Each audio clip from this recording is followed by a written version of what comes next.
Bangladesh's stand-in captain Zakir Ali won the toss and decided. Bangladesh পাকিস্তানকে cricket থেকে বাদ দেওয়া উচিত কথাটি বলেছেন ভারতের সাবেক ক্রিকেটার হরভজন সিং। এর কারণ আসন্ন টি-20 বিশ্বকাপে ভারতের বিপক্ষে ম্যাচ বয়কটের ডাক দিয়েছে পাকিস্তান।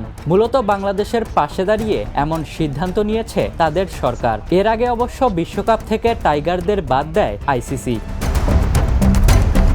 বাংলাদেশের পাশে দাঁড়িয়ে পাকিস্তানের নেওয়া এমন সিদ্ধান্তে খেপেছেন ভারতের সাবেক ক্রিকেটাররা, আর সেই লিস্টে যুক্ত হলেন হরভজন। তার মতে টাইগারদের পাশে দাঁড়ানোর নাটক করছে পাকিস্তান।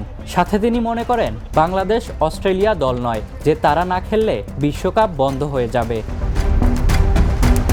এমনটাই তিনি জানিয়েছেন তার ইউটিউব চ্যানেলে। হরভজন বলেন, বাংলাদেশ কি অস্ট্রেলিয়া যে না এলে বিশ্বকাপ বন্ধ হয়ে যাবে? ভারত তো তাদের বলেনি যে তোমরা বিশ্বকাপে খেলতে এসো না। সিদ্ধান্ত নিয়েছে আইসিসি। এখানে পাকিস্তানের কাজ কি? মাঝখানে তারা কেন ঢুকে গেছে? বাংলাদেশ এবং পাকিস্তানকে আইসিসির বলা উচিত তোমাদের খেলার দরকার নেই। এদিকে পাকিস্তানের ম্যাচ বয়কটের সিদ্ধান্তে মাথায় হাত আইসিসির, কারণ বিশ্বকাপে ভারত পাকিস্তান ম্যাচ না হলে ৬,০০০ কোটি টাকা ক্ষতির মুখে পড়বে ক্রিকেটের নিয়ন্ত্রক সংস্থা।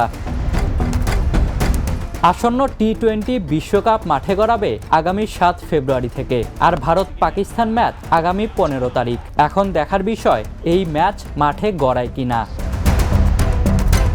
Ishtiaq Mahin, the news.